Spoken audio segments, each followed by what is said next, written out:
नमस्कार दोस्तों, मैं सैफ़ान अली आप सभी का स्वागत करता हूं आपके अपने यूट्यूब चैनल पीसीबी क्लासेस 2.0 पर। तो आज मैं साइंस का सबसे ज़्यादा इम्पोर्टेंट टॉपिक समन्वय एवं नियंत्रण एवं समन्वय से बनने वाले ऑब्जेक्टिव क्वेश्चंस को पढ़ाने वाला हूं। तो दोस्तों, जितने भी एमसीक्यूज़ बनते हैं और वो सारे एमसीक्यूज़ इस चैप्टर से जो बनते हैं वो सारे आपको कराए जाएंगे। तो ये इसका पार्ट 1 है और एक पार्ट 2 भी आएगा, जिसमें मिला के टोटल आपको प्रश्न कराए जाएंगे। और दोस्तों, ये एमसीक्यूज़ हैं, मैंने आपके लिए सभी क्वेश्चन सिलेक्टेड लिए हैं, अच्छे लेवल के लिए हैं, वही क्वेश्चन जो आपकी आगामी परीक्षा में पूछे जाने वाले हैं। तो फ्रेंड्स, इसको दो पार्ट में पढ़ाएंगे। पार्ट 1 जो आप अभी देखने वाले हैं और अगला पार्ट आप कल देखेंगे। और दोस्तों, जैसा कि कमेंट आया था कि सर आप सब्जेक्टिव क्वेश्चंस को कब स्टार्ट करोगे, तो बच्चों ये जो क्लासेस अभी चल रही हैं ना, तो इसमें ऑब्जेक्टिव प्रश्नों को पूरा करा दिया जाएगा। उसके बाद हम कोशिश करेंगे कि सब्जेक्टिव क्वेश्चन से जितने भी बनते हैं साइंस में वो सारे आपको प्रोवाइड कराए जाएं। तो चलिए इसको देखते हैं, नियंत्रण एवं समन्वय से बनने वाले प्रश्नों को। तो पहला प्रश्न है, हार्मोन स्रावित होता है। हार्मोन कहाँ से स्रावित होता है? अंतःस्रावी ग्रंथियों से, या नलिका से, या मुख से, या इनमें से कोई नहीं। तो हार्मोन कहाँ से स्रावित होता है, यह प्रश्न में पूछा गया है। तो option number A is the right answer. अंतःस्रावी ग्रंथियों से हार्मोन का रिसाव होता है। तो option number A is the right answer. चलिए फ्रेंड्स, अब देखते हैं अपना अगला प्रश्न। अगला प्रश्न है, हमारे शरीर में विभिन्न जैविक कार्यों का नियंत्रण किसके द्वारा होता है? तंत्रिका के द्वारा, या रसायनों के द्वारा, या ऑप्शन सी दोनों के द्वारा, या इनमें से कोई नहीं। तंत्र का हमारे शरीर में तंत्रिका तंत्र के द्वारा होता है, या फिर रसायनों के द्वारा, या इनमें से दोनों के द्वारा।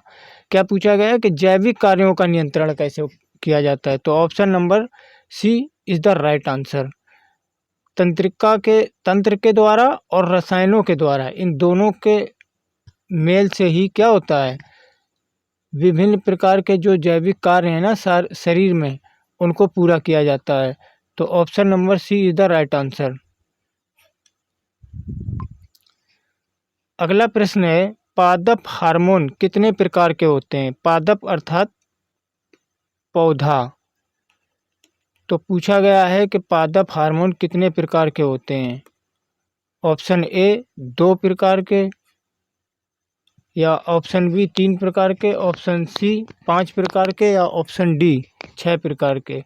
तो पादप हार्मोन जो होते हैं वह 5 प्रकार के होते हैं। Option number C is the right answer. तो बच्चों, ये पादप हार्मोन जो होते हैं उनके नाम मैं आपको बता देता हूँ। एक होता है ऑक्सिन हार्मोन, और दूसरा होता है जिबरेलिन। ये पौधों में पाए जाने वाले हार्मोन होते हैं। अभी मैं इनका आपको कार्य भी बताऊंगा कि इनका क्या कार्य है। और तीसरा होता है साइटोकाइनिन।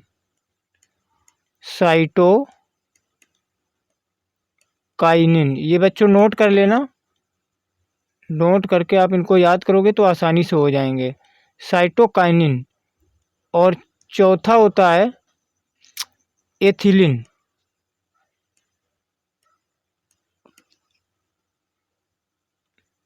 और नंबर 5 होता है एब्सिलिक अम्ल। क्या होता है? एब्सेसिक अम्ल बोलते हैं इसको, एब्सेसिक अम्ल। तो बच्चों, ये 5 प्रकार के हार्मोन होते हैं जो पादप में पौधों में पाए जाते हैं। इन पांचों प्रकार के हार्मोन को आप याद कर लीजिएगा अच्छे से। और इनका कार्य क्या होता है बेसिकली? जो ऑक्सिन हार्मोन होता है ना, ये वृद्धि के लिए उत्तरदायी होता है। ऑक्सिन और जिबरेलिन, ये जो दोनों हार्मोन हैं, ऑक्सिन और जिबरेलिन, ये वृद्धि के लिए, पौधे की वृद्धि के लिए अति आवश्यक हैं। अब साइटोकाइनिन, साइटोकाइनिन का काम होता है पत्तियों का क्या करना, हरा रखना, पत्तियों को हरा रखता है।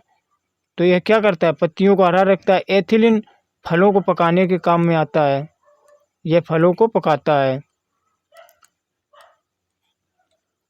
और ये पत्तियों को हरा रखता है।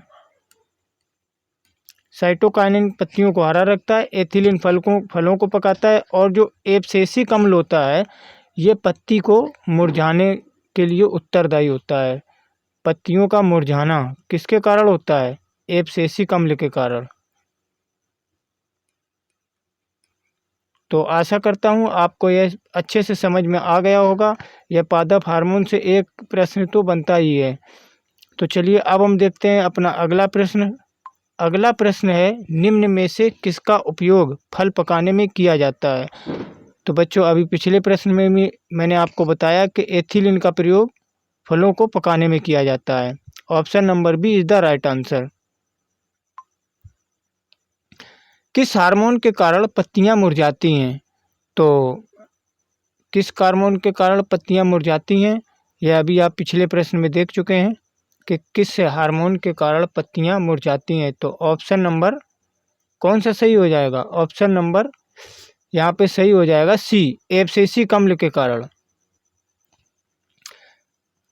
यह जो एब्सेसिक अम्ल होता है यह किसके लिए उत्तरदायी होता है, पत्तियों के मुरझाने। आप यहाँ चित्रण में देख सकते हैं, जैसे कि छुई मुई का पौधा होता है, छुई मुई का, तो उसमें क्या होता है, छूने पर वो मुरझा जाता है। अगला प्रश्न है, मस्तिष्क उत्तरदायी होता है, यानी कि जो हमारा माइंड है वो किन कामों के लिए जिम्मेदार है या उत्तरदायी है, जैसे कि सोचने के लिए, ऑप्शन बी हृदय स्पंदन के लिए, ऑप्शन सी शरीर का संतुलन बनाए रखने के लिए, या फिर सभी के लिए। तो बात तो सही है, option number D is the right answer. मस्तिष्क इनके क्या कार्य होते हैं, मस्तिष्क का मुख्य कार्य यही होते हैं, सोचना, हृदय का स्पंदन करना और शरीर का संतुलन बनाए रखना। तो option number D is the right answer. अगला प्रश्न है, मस्तिष्क को कितने भागों में बांटा गया है। मस्तिष्क को कितने भागों में बांटा गया है। तो मस्तिष्क को बांटा गया है 3 भागों में, ऑप्शन नंबर बी सही हो जाएगा। 3 भागों में बांटा गया है। और बच्चों ये भाग कौन कौन से हैं वो भी मैं आपको बता देता हूँ। तो पहला भाग होता है अग्र मस्तिष्क, अग्र मस्तिष्क बोलते हैं पहले भाग को। और दूसरा भाग कौन सा होता है, मध्य मस्तिष्क, मध्य मस्तिष्क, ये इसका दूसरा भाग होता है। और तीसरा भाग होता है पश्च मस्तिष्क। मस्तिष्क को इन 3 भागों में बांटा गया है। और ऐसे भी आपका सब्जेक्टिव क्वेश्चन भी बन सकता है कि मस्तिष्क को कितने भागों में बांटा गया है और उनका नामकरण करें। तो आपको इसी तरह से नामकरण कर देना है। इस प्रकार से ये तीनों पूछ सकता है, अग्र मस्तिष्क, मध्य मस्तिष्क और पश्च मस्तिष्क। और यहाँ आप चित्र में देख भी सकते हैं, ये जो ऊपर का हिस्सा, आगे वाला हिस्सा होता है ना, इसको बोलते हैं अग्र मस्तिष्क। और परा मस्तिष्क वो उसका भाग है, उस अग्र मस्तिष्क के अंतर्गत ही आता है। तो चलिए अब देखते हैं अपना अगला प्रश्न क्या है। अगला प्रश्न है, शरीर की सबसे लंबी कोशिका कौन सी होती है। क्या तंत्रिका कोशिका होती है, या हृदय वाली कोशिका, या मस्तिष्क कोशिका, या इनमें से कोई नहीं।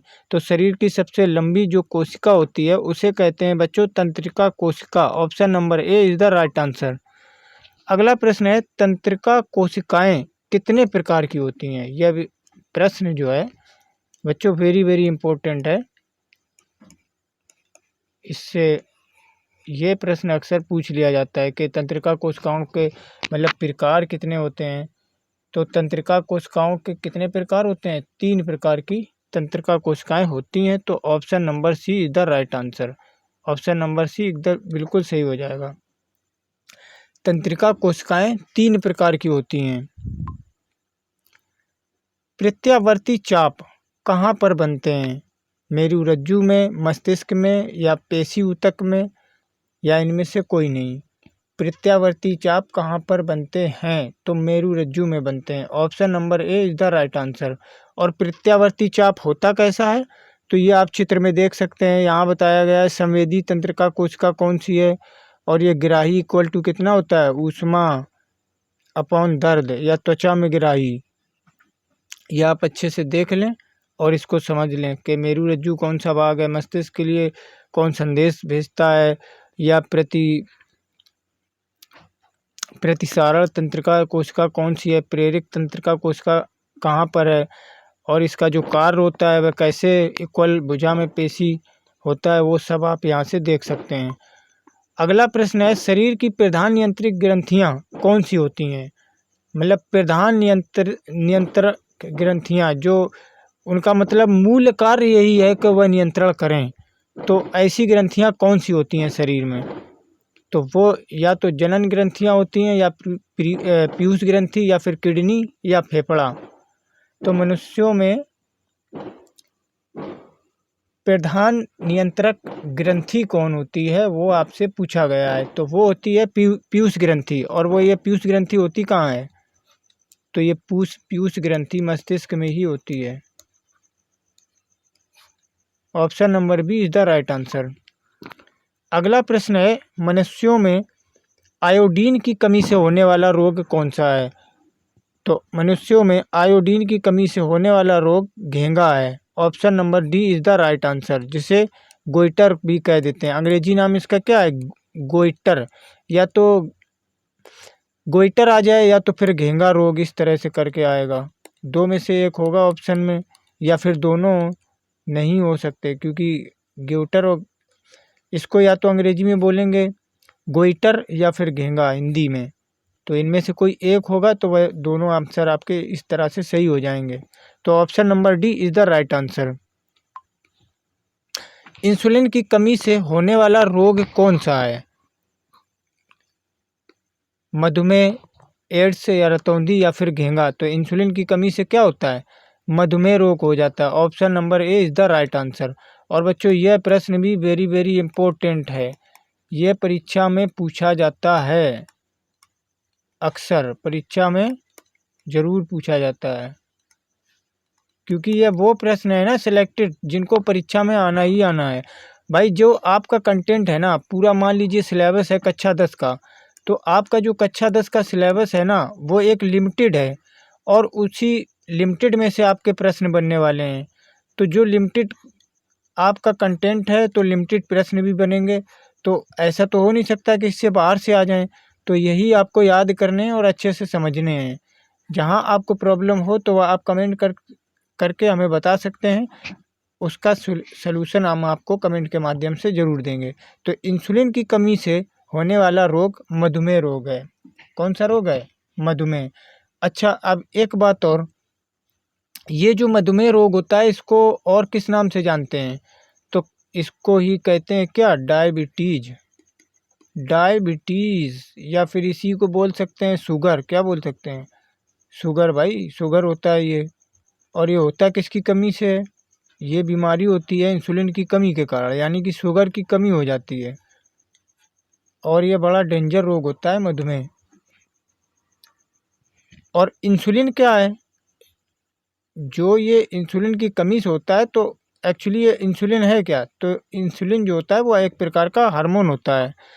तो चलिए, अब हम देखते हैं अपना अगला प्रश्न। अगला प्रश्न है, मनुष्यों में चीनी के पाचन में कौन सा हार्मोन सहायक होता है? तो मनुष्यों में चीनी के पाचन में जो आपका हार्मोन सहायक होता है, वह है insulin. Option number A is the right answer. क्योंकि इंसुलिन मतलब शर्करा, शुगर, बस ख़त्म बात। इतना आप समझ के रखें, आपका क्लियर है। अगला प्रश्न है, थायरॉक्सिन का रिसाव कहाँ से होता है? थायरॉक्सिन का रिसाव कहाँ से होता है? तो यह थायराइड ग्रंथि से होता है। Option number A is the right answer. Thyroid ग्रंथि से क्या होता है? थायरॉक्सिन का रिसाव होता है। और यह ग्रंथि पाई कहाँ जाती है? थायराइड ग्रंथि गले में पाई जाती है। तो देखते हैं अब अपना अगला प्रश्न। ऑक्सिन क्या है? क्या वसा है, या फिर एंजाइम है, या फिर ऑप्शन सी हार्मोन है, या कार्बोहाइड्रेट है? तो बच्चों, ऑक्सिन एक हार्मोन है जो कि पौधों में पाया जाता है। पादपों में पाया जाने वाला हार्मोन है ऑक्सिन। तो क्या है? Option number C is the right answer. यह एक प्रकार का हार्मोन है जो कि पौधों में पाया जाता है। अगला प्रश्न है, गैस के रूप में पाया जाने वाला हार्मोन कौन सा है? तो गैस फॉर्मेट में कौन सा हार्मोन पाया जाता है? तो यही पाया जाता है एथिलीन, जिससे फलों को पकाया जाता है ना। फलों को पकाने का काम करता है बच्चों। फलों को पकाने का कार्य कौन करता है? एथिलीन करता है। फलों को पकाने का कार्य यही करता है, एथिलीन। और यही क्या है? गैस फॉर्मेट में पाया जाने वाला आपका हार्मोन है। अगला प्रश्न है, वृक्क जिसे कि किडनी भी कहते हैं, इसके ऊपर कौन सी अंतःस्रावी ग्रंथि पाई जाती है? तो जो किडनी होती है, इसकी ऊपरी सतह पर अधिवृक्क ग्रंथि पाई जाती है। तो option number C is the right answer. चित्र में आप देख भी सकते हैं, जो ये किडनी है ना, इसके ऊपरी हिस्से पर इस हिस्से पर क्या है? तो इस हिस्से पर है बच्चों आपका ये अधिवृक्क ग्रंथि। तो option number C is the right answer. अगला प्रश्न है, दो तंत्रिकाओं के मध्य खाली स्थान को क्या कहा जाता है? और ये प्रश्न बहुत इम्पोर्टेंट है। इसको तो ये मान के चलो, साल दर साल इसको तो पूछना ही पूछना है। वेरी वेरी इंपॉर्टेंट प्रश्न है। बच्चों, इसको लिखकर जरूर याद कर लें कि दो तंत्रिकाओं के मध्य खाली स्थान को क्या कहा जाता है। चित्रण में आप देख भी सकते हैं, और मैं यहाँ आपको बता भी देता हूँ चित्रण करके के कौन सा वो खाली स्थान है जो कोशिकाओं के मध्य में पाया जाता है। तो चलिए इसका पहले आंसर देख लेते हैं। आंसर है synapse. Option number A is the right answer. और वे कोशिकाएं, मान लो मैं अभी आपको यहाँ पे हल्का सा बता देता हूँ। चलो मान लेते हैं कि यह कोई कोशिका है, इस तरह से यह कोशिका है, ये इसके अंतिम सिरे हैं, ये इस तरह से अंतिम सिरे हैं। और फिर इसी तरह की एक कोशिका, और इसी तरह की एक कोशिका यानी कि सेल्स और होगी। अच्छा, केंद्रक इसका कहाँ होता है? ये केंद्रक होता है। तो इसी तरह की एक और हम बना लेते हैं। चलिए ऐसे ही ड्रैग कर लेते हैं। बस आपको बताना है कि आखिर वो स्थान होता कौन सा है। मैं ऐसे ही आपको हल्का सा बता देता हूँ। मान लो ये है कोई, आपकी दोनों कोशिकाएं आपकी ये हो गई, एक ये कोशिका है और एक ये है। तो इसके बीच का जो ये वाला डिफरेंस है ना, इसी के बारे में पूछा गया। इस स्थान को ही सिनाइब कहते हैं, सिनाइब से। क्योंकि कोशिकाएं सारी इसी तरह की होती हैं, एक के बाद एक, एक के बाद एक, और इनके बीच कुछ खाली स्थान होता है, स्पेस होता है। उसे क्या बोलते हैं? सिनेप्स के नाम से जाना जाता है। और वो स्थान यहीं पर होता है, क्योंकि इसका अग्रभाग है और इसका भी यही अग्रभाग है। तो ये जो अग्रभाग है ना इसके बीच में, और ये इसका कितना पश्च भाग ये वाला हो गया इसका, और ये इसका अग्रभाग। तो हम कह सकते हैं कि पश्च भाग और अग्रभाग के बीच में, इसके बीच में जो रिक्त स्थान पाया जाता है, उन्हें क्या कहते हैं? सिनैप्स कहते हैं। अच्छे से आपको समझ में आ गया होगा। चलिए अब देखते हैं अगले प्रश्न को। अगला प्रश्न है, इनमें से कौन बुद्धि और चतुराई का केंद्र होता है? सेरिबेलम या मेडुला, ऑप्शन सी सेरिब्रम, या फिर फैलिसम। तो बुद्धि और चतुराई का केंद्र कौन सा होता है? चित्र में आपको देखिए कितना इसमें अच्छे से आपको दिख रहा होगा, कितने अच्छे से यहाँ समझाया गया है। चित्रण के माध्यम से मुझे लगता है बच्चों, चित्रण के माध्यम से सबसे ज़्यादा समझ में आता है। तो बुद्धि और चतुराई का केंद्र किसे माना जाता है? सेरिब्रम को माना जाता है। Option number C is the right answer. Option C सही हो जाएगा। और ये सेरिब्रम जो होता है यह क्या है? अंग्रेजी नाम है भैया।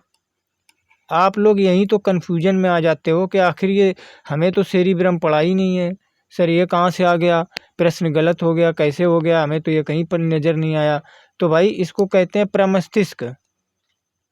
प्रमस्तिष्क, ये सब चीज़ें आपको ध्यान में रखनी होगी। प्रश्न आपके ऑटोमेटिकली गलत होना कम हो जाएंगे। गलतियां यहाँ पर ही होती हैं। आपने हिंदी में याद किया, उसने अंग्रेजी में रख दिया, जाहिर सी बात है गलत तो होगा ही होगा। तो आपको दोनों याद रखना है, ये चीज़ दोनों एक ही है भाई, इक्वल कर दो इसको। सेरिब्रम इक्वल टू प्रमस्तिष्क बोलते हैं। अब देख लो यहाँ दिखाया गया है कि अग्र मस्तिष्क को क्या कहते हैं, तो अग्र मस्तिष्क को कहते हैं फोर ब्रेन। तो इसका जो आंसर है वो सही हो जाएगा ऑप्शन सी, सेरिब्रम, या इसको प्रमस्तिष्क कहते हैं, जो बुद्धि और चतुराई का केंद्र होता है। चलिए अब हम देखते हैं अपना अगला प्रश्न। अगला प्रश्न है, हमारे शरीर में कौन सा अंग इंसुलिन का उत्पादन करता है? तो ये प्रश्न भी इम्पोर्टेंट है और बहुत ही अच्छा प्रश्न है। तो बच्चों, इंसुलिन का जो उत्पादन करता है उस अंग के बारे में आपसे पूछा गया है, और वह होता है अग्नाशय। Option number B is the right answer. और अग्नाशय होता कहाँ है, ये आप चित्र में देख सकते हैं।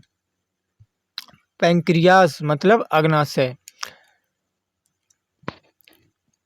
अब आप ये भी कह सकते हो सर इसका चित्र भी आ जाता है, तो चित्र बनाना बिल्कुल आसान है।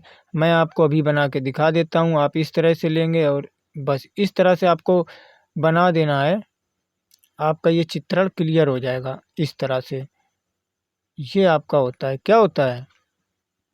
अग्न्याशय।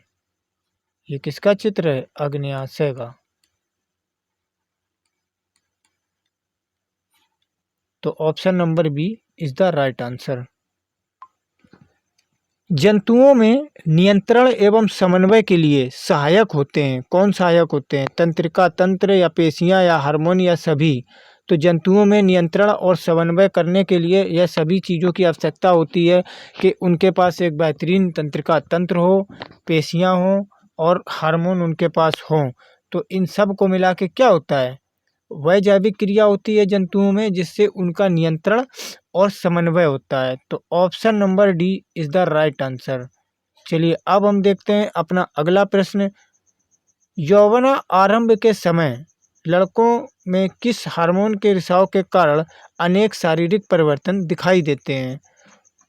तो प्रश्न ये भी इम्पोर्टेंट है, कह सकते हैं कि वेरी वेरी इम्पोर्टेंट है। तो वो कौन सा ऐसा हार्मोन होता है जिसकी वजह से बाल्यावस्था के बाद जब यौवनावस्था में कोई मनुष्य जाति का जाता है, तो उस दौरान कौन सा ऐसा हार्मोन है जिसका रिसाव होता है और उसके कारण शरीर में अनेकों परिवर्तन होते हैं? तो वह होता है testosterone. Option number C is the right answer. क्या होता है? टेस्टोस्टेरोन होता है। अच्छा, एक चीज़ मैं आपको और बता देता हूँ। वहीं अगर बात की जाए लड़कियों में कौन सा हार्मोन स्रावित होता है, यह भी तो आपके लिए जानना ज़रूरी है। तो इनमें होता है एस्ट्रोजन। कौन सा होता है? Oestrogen hormone. अब होता क्या है, जब 10 से 12 वर्ष के बालक हो जाते हैं या युवा अवस्था में आ जाते हैं, उस दौरान उनमें टेस्टोस्टेरोन का हार्मोन का रिसाव होता है, और इस कारण अनेक प्रकार के शारीरिक परिवर्तन दिखाई पड़ने लगते हैं। वहीं गर्ल्स में क्या होता है? एस्ट्रोजन हार्मोन का रिसाव होता है, जिसके कारण उनमें भी अनेकों परिवर्तन दिखाई पड़ते हैं। तो इस प्रश्न का जो आंसर है वो है option number C is the right answer. Testosterone के कारण ऐसा होता है। अगला प्रश्न है, कौन सा हार्मोन है जो विषम परिस्थितियों में जीव को लड़ने या दौड़ने के लिए तैयार करता है? क्या वह थायरॉक्सिन है, या वृद्धि हार्मोन कोई है, या एड्रीनलिन है, या फिर टेस्टोस्टेरॉन है? कौन सा हार्मोन है ना जो विषम परिस्थितियों में मनुष्य को तैयार करता है, तो वह हार्मोन है adrenaline. Option number C is the right answer.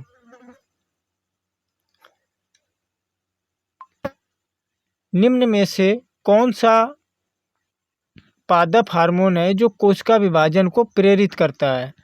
तो कोशिका विभाजन को प्रेरित करने वाले हार्मोन के बारे में पूछा गया है।